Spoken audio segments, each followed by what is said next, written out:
When you think about businesses that are selling through the roof, like aloe or skins, sure, you think about a great product, a cool brand, and brilliant marketing. But an often overlooked secret is actually the businesses behind the business, making selling and for shoppers, buying simple. For millions of businesses, that business is Shopify.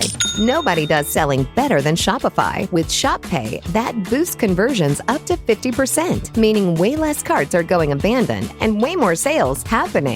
So if you're into growing your business, your commerce platform better be ready to sell whatever your customers are scrolling or strolling on the web, in your store, in their feed, and everywhere in between. Businesses that sell more, sell on Shopify. Upgrade your business and get the same checkout Skins uses. Sign up for your $1 per month trial period at shopify.com/Westwood1, all lowercase. Go to shopify.com/Westwood1 to upgrade your selling today. Shopify.com/Westwood1.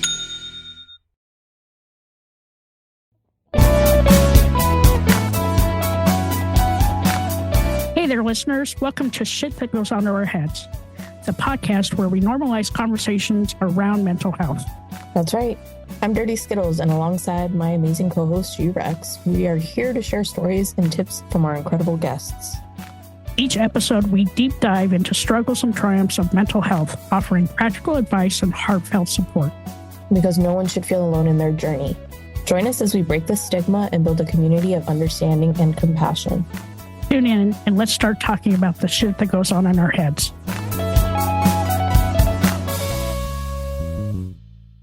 3, 2, 1.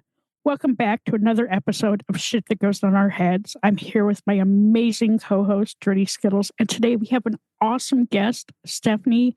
Welcome, Stefani. So happy to have you here. Thank you. I'm really excited to be here and to hopefully spread the word a little bit. I love this. I'm so excited to meet you and hear your story. Okay. Where would you like to start? Well, I know we're all dog lovers. So many years ago, and I grew up with a lot of animals, not just dogs. And many years ago, when I had my own daughter, when she was about age 5, she, out of the blue, announced she was afraid of dogs and she wasn't going over to Jennifer's house for a play date. And I was flabbergasted and stressed because I didn't know whether to tell Jennifer's mother why she didn't want to come over. I mean, it was very stressful. I didn't know anything about it. There were no resources. And so, in fact, over the years, my methods, getting some information, and being able, thankfully, to help many people of all ages, I wrote 2 books that I wish I had way back then. A question. Was there like a root cause for that? Like that, where that fear came from for her? That is a really good question. So what I have found is that there's basically 4 ways that this particular fear can develop. It's a phobia. It's listed in the DSM, I think it's 5. It's a real thing. And there's 4 ways it develops. One is, to your point, Dirty Skittles, something bad happens to you. You see something bad happen to someone else, or you hear about something. Or lots of times, if a parent figure is afraid of dogs, they give very subtle cues. Kid picks up on them and becomes afraid. The 4th way is what was with my daughter and actually seems to be the most common. It's just a temperament thing. These people seem to be cautious, creative, bright. They don't understand dogs. And we're afraid of things we don't understand. Yeah. So that seems to be the most common thing. And that's how it was with her. Yeah, that makes sense. I remember, and I think we've chatted about this on other episodes, but I have phobias. Okay. And before my son was even born, I remember saying to myself, like, if I ever have a child, I want to be really careful to not influence their fear in things. Mm-hmm. Because, for example, I'm afraid of whales. There's no reason for it other than a National Geographic magazine I saw when I was little freaked me out. Okay, so you saw something. Correct. But I don't want him to be afraid of whales because my childhood seeing this magazine. So yeah, it's good that we're on the right path then, because I'm like, I don't want to influence his fears. That's right. And I don't like to fly. And part of it is because I don't know how that thing stays up in the air. So, but I manage. I get a little help from my friends, but I do get on the plane. And I'm afraid of heights. Ah, okay.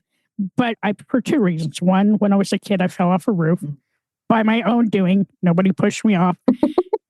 And two, like, if I can't see the horizon, it's me out a little bit. So but I've now kind of overcome two of those. One, my wife and I were in Hawaii and did a doors off helicopter tour. My God. I thought I was going to die the entire time. Good for you. But did that. It was still super shaky when I got off the plane.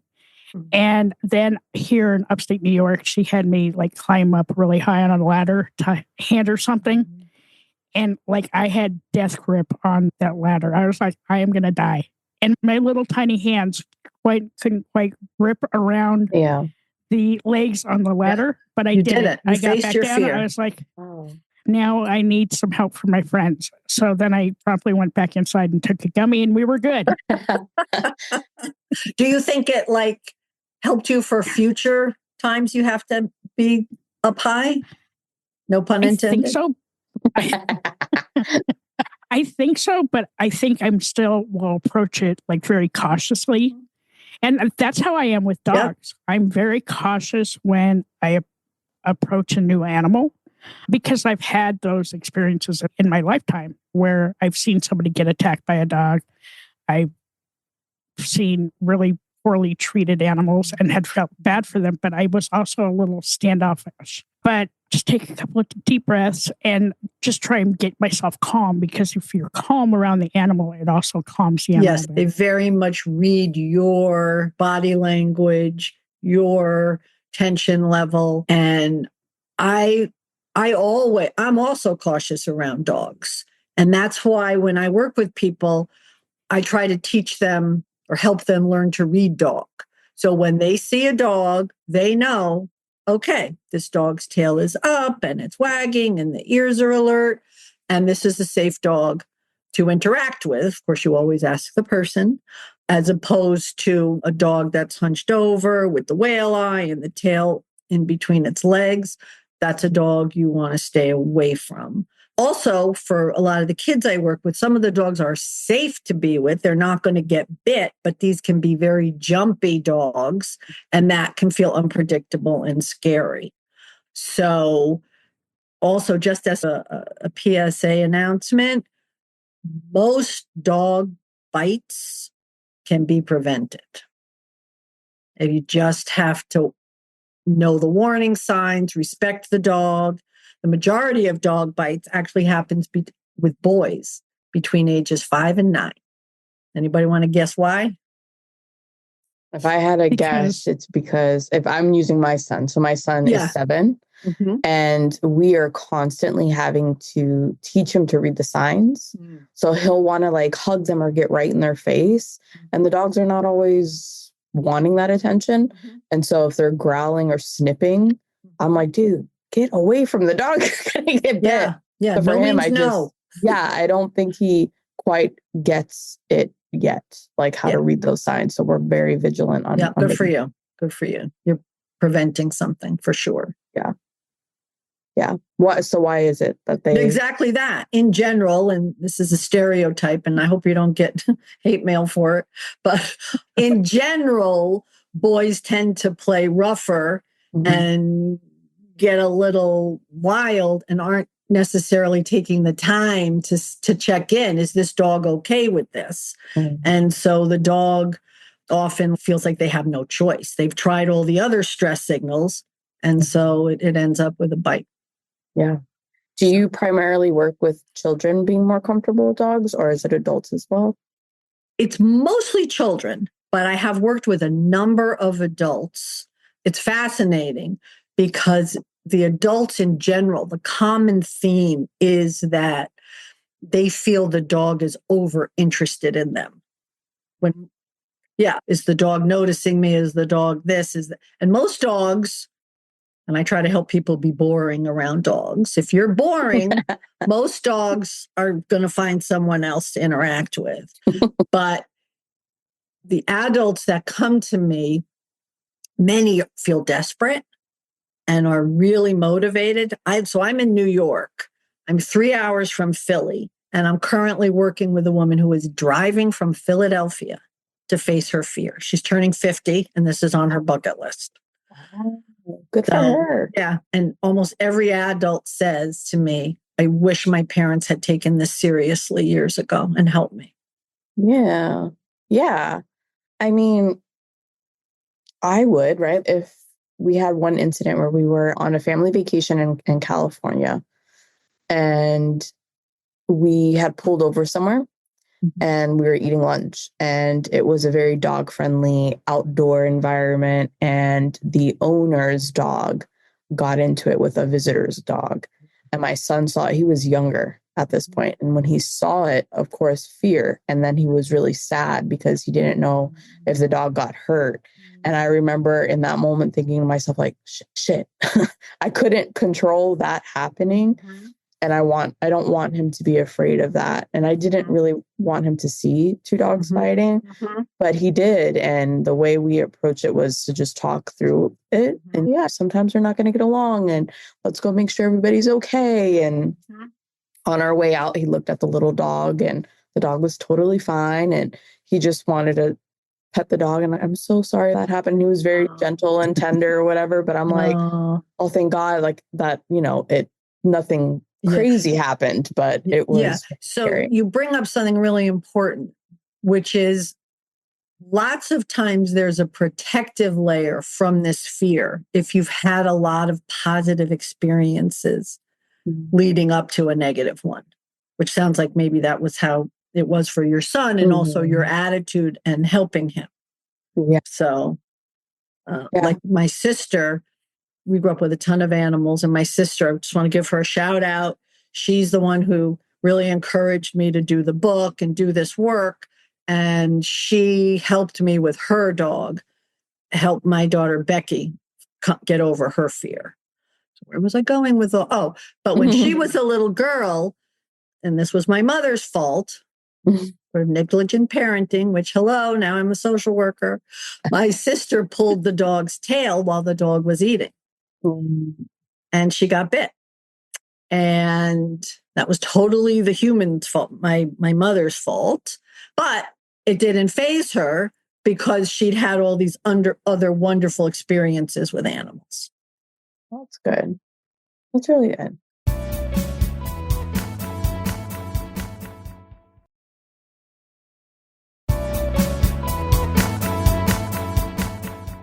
So you had mentioned earlier on, it was your daughter, right, who had a fear of animals. How did you help her work? Just dogs. Of dogs? Yeah. So she was 5, and we had a vacation plan to visit my sister who was in California. And she had a wonderful dog, the same breed as my dog now, named Casey.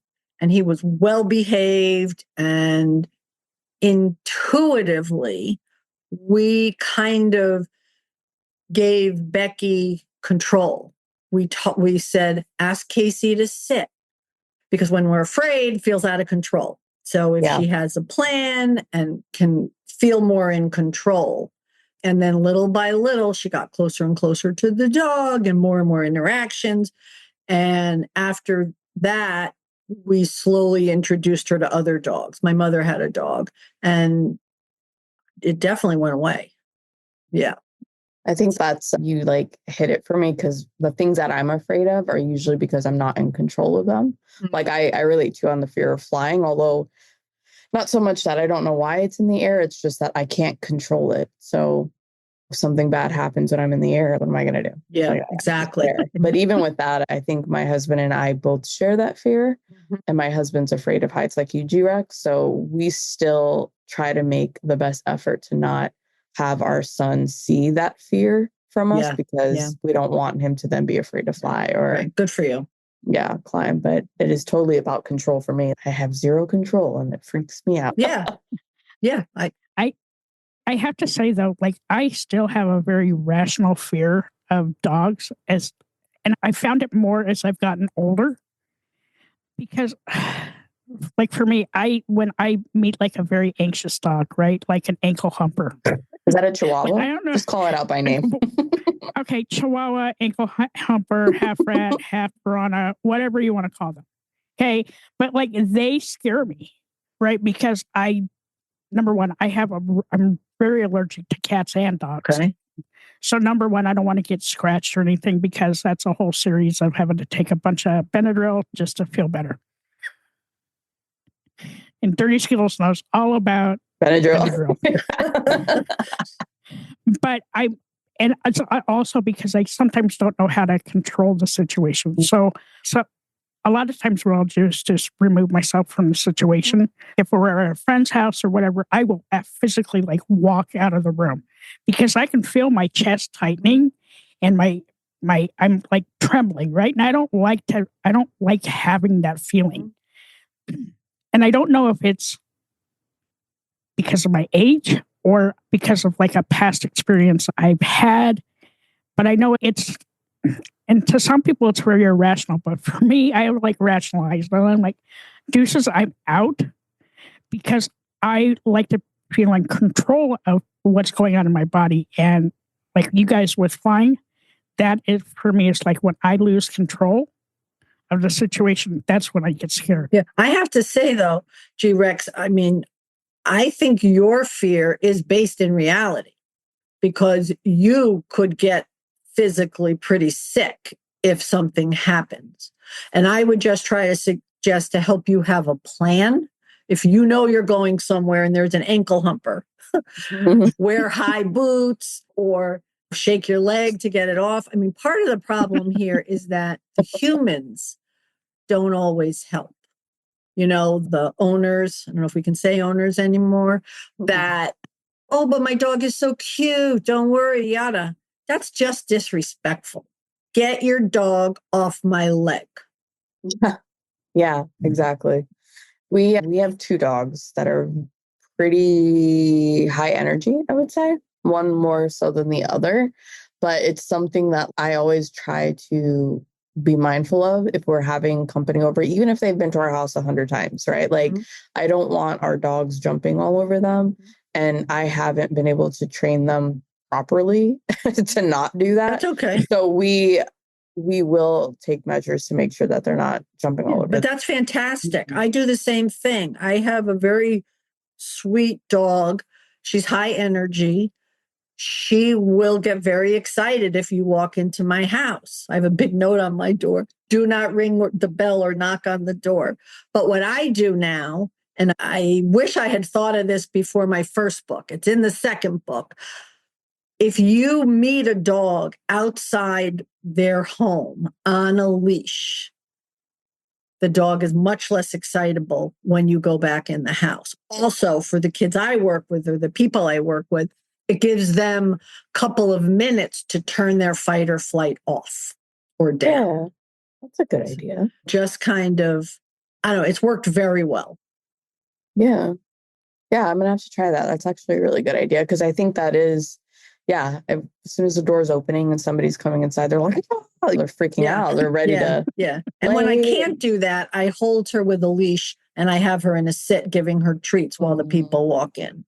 Yeah. But, you know, you are respectful and considerate.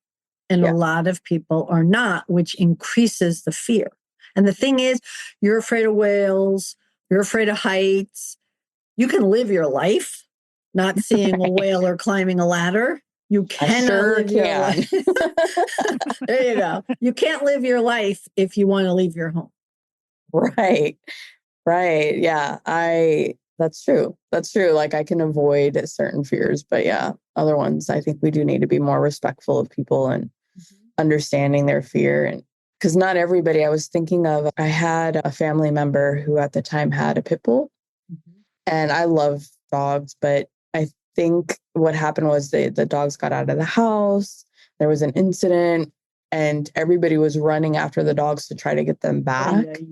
And it was just chaos. And I remember kind of being like the more cautious one to go outside. Like I was kind of scared of what I was going to encounter. But I remember going out, and this reminds me of when you said learning to speak dog and seeing this dog running towards me as the family is chasing after them. And I think my initial instinct was like, oh shit, let's run, let's take cover. But instead, I remember thinking like, okay, if I run, it's not going to help. And I remember like kind of kneeling down and being like, come here, puppy.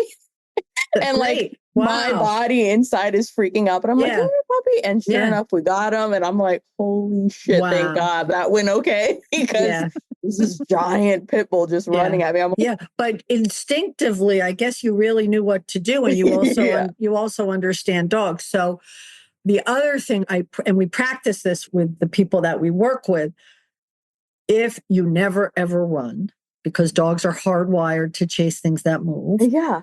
Think tennis balls, squirrels. Like so T-Rex. even though it's scary as anything, you need to stand still. I actually advise turning sideways and crossing your arms. And most people say, but then I can't see the dog. I said, you could peek. But in dog language, when dogs turn sideways, they're telling you, keep moving. I'm not interested. So we practice that in case there's a loose dog, or even walking on a sidewalk if you feel uncomfortable and the dog is leashed even. Or just so you know this, if there is an angry and aggressive dog, they call it be a rock. You get down and you cover your head and you pray that the dog moves on, but do not run. You were right. I'm like, I am not running, but I wanted to. Because everything in your body's get the fuck out of here. And by the way, it wasn't an out-of-body experience, but I had an experience a couple of months ago that really helped me understand the people that I work with. I was walking with a friend. We both had our dogs on a leash, and maybe, I don't know, I'm not less than a football field away.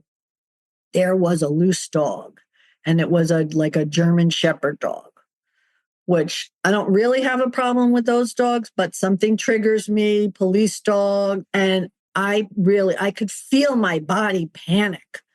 And my friend got nervous, and we thought, okay, what are we going to do? And we talked it through and whatever. But I thought, I think the universe just did that so that I can remember that this is how my clients feel. It was the same thing when I had a puppy and I thought I was going to lose my mind. And I said, this is the universe. And because I also work with children, sending me this puppy to have empathy for people whose children might have ADHD.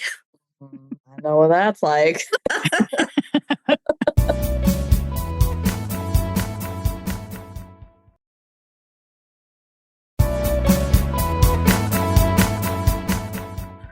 I think this is such an interesting conversation too, right? Like I think about the dogs, like the emotional support animals we see, like in the airports or in the store. I think that people also need to remember that they need to ask the owner before they pet the dog, because number one, they're very, very protective of their owners, and the owners are very protective of their dogs. So being mindful and remembering that you need to ask before you do something. Just pretend it's like your mom and you need to ask permission before you do it, because that can stop a lot of really bad encounters. Yes, you're so right. And a lot of dogs don't like children, and working dogs and emotional support dogs, therapy dogs are different.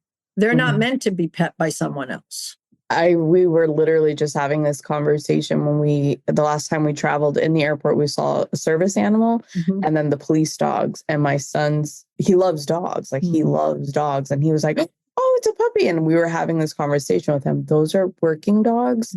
You can't go up and you can't pet them. They're at work right now. You've got to let them. We're trying to explain it to a 7-year-old. But I mean, it's difficult, I think, for a kid to understand. And I don't think there's enough information out about the different kinds of service animals, therapy animals. One of the things that I also do is we go to a lot of preschools and kindergartens, kind of with humane education, and we teach kids how to meet and greet a dog. And the first thing is always ask permission. May I please pet your dog? Yeah. Yeah. But I think there's quite a few adults out there that have not got that message yet. So this is a good PSA for everybody. Yes. Ask permission. And the other thing is, and I'm also I'm connected with a lot of dog trainer type people. And some of the things I've learned about is it's all about consent. And even if the owner says, yes, you may pet my dog, the dog may not really want to be pet. So there's the 3-second rule. You pet the dog for 3 seconds, and then you take a look at, does it look like the dog wants to be pet again? Or is it, okay, thank you, and you move on? It's just fascinating. That is interesting.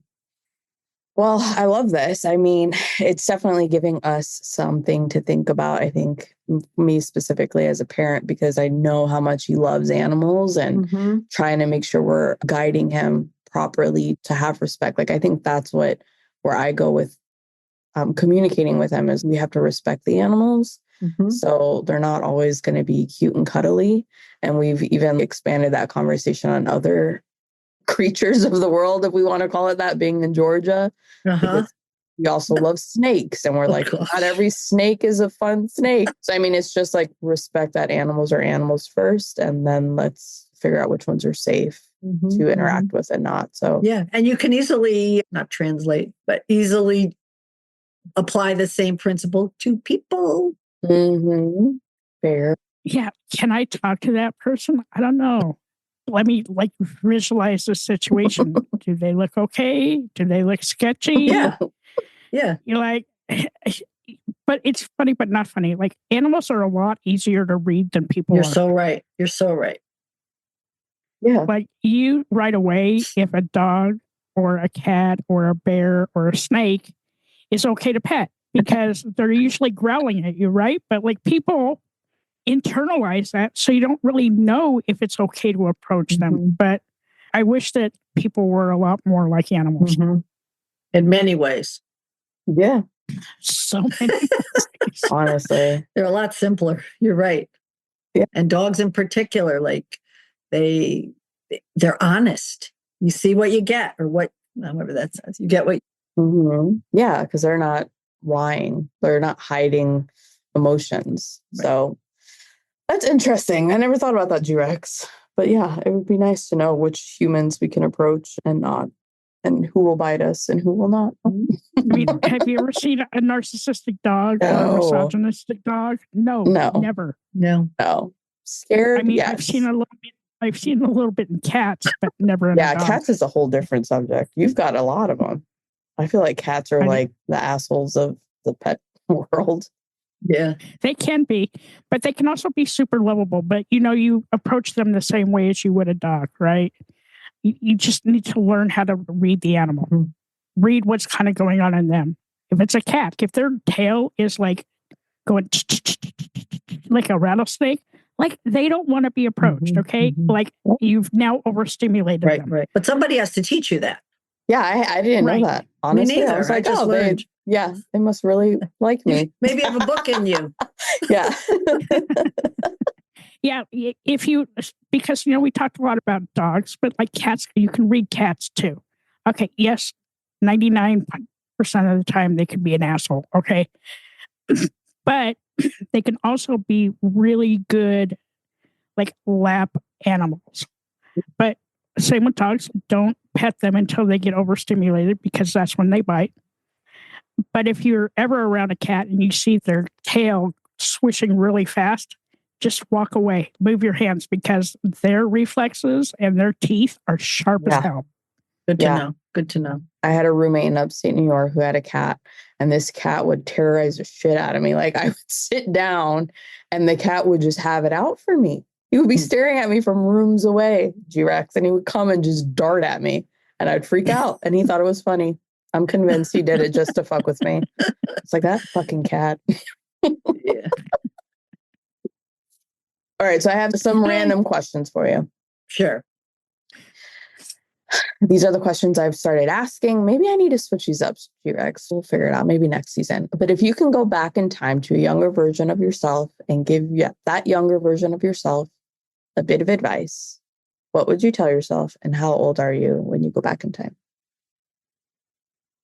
Well, and maybe this is for a different session with you guys. My growing up and has had some turbulence, but in terms of our conversation today, I think I would maybe 18 or 19, and I would try to give myself some confidence and say, you're going to know this stuff and you need to share it. I mean, sometimes I get asked, what was my regret? Although I've now reframed it to, what have I learned? And basically, I wish I had done the book and really gotten this part of my life going a lot sooner. So, not to quote anybody, but just do it. I usually follow this up with, what has been the hardest lesson you've had to learn in your life so far? If we encompass my whole life, I have had to learn resilience. And I hate to say I've gotten pretty good at it, because that means I've had to practice it a lot. Yeah. Work out that muscle. Yeah. Gotcha. It's a hard muscle to work. It really is. So now I have a couple of questions. What is your favorite word? I'm going to say resilient. Of that. And what's your least favorite word? Should have given me a cheat sheet. Yeah. We love to hit everybody with these off. No prep. I know. I don't know. Can I take a pass? Yeah. No. Yeah, you can take a pass. Part two. Well, part two. The next time you're on, have an answer. I mean, there are a lot. Maybe never. Yeah. I don't know. I don't like that one. I'll have to think about it. So what do you do for self-love and self-care these days? I am blessed with a close family now. So I love to spend time with them. And my dog is a big part of self-love, self-care. When you have a dog, it's interesting. It opens up, if you walk and things, it opens you up to a whole different kind of community. It's almost like jury duty. You meet people that you would never meet anywhere else. But I have to say, every day around 3:00, it's like my energy dips. I really want to eat some chips and sit in front of the TV. And sometimes I do that. But most of the time I walk the dog, and now that I'm reflecting on it, when I'm done, I feel a lot better. Yeah. I love that. Can you to kind of close this up? What's your dog's name and what kind of dog is it? Yes. My dog is named Winnie. She is my third dog as an adult. It's spelled Keeshond, Keeshond, but in case there are any dog breeders listening, it's pronounced Keeshond. They're Dutch. And it's interesting because my first dog, Muggsy, came with a lot of anxiety. We rescued him. He was a wonderful dog. My second dog, Fozzie, all the same breed, came as a puppy, almost had a nervous breakdown. And he was a wonderful therapy dog. Yeah. And Winnie, we got at 10 months old. And when she was rehomed from the breeder, the first home she went to didn't work out. And I know why, because this little angel is hyper and needs a lot of attention, and she's wonderful. But she also, she came not trusting, because nobody had taken care of her needs when she was a baby. So we're working on it. And I'm pleased to say now, if she steps on something outside, like a burr, instead of trying to run around, she'll lift her paw and let me help her. That's nice. Yeah, I feel really good about that. So, Stephanie, where can our listeners find you? Oh, Instagram, it's Overcome Your Fear of Dogs. It's pretty much the whole thing. OvercomeYourFearOfDogs.com. And then I have the 2 books, which are available online. I love this. Thank you for coming. Well, thank you for having me. Such a great conversation. I mean, the fear of dogs often flies under the radar, but it's real. Yeah. And there's help. Help is available. I love that. Thank you. Thank you. Hi, all. Thank you so much for listening to this episode. I'm G-Rex. And I'm Dirty Skittles. Don't forget to subscribe, rate, and review this podcast. We'd love to listen to your feedback. We can't do this without you guys. It's okay to be not okay. Just make sure you're talking to someone.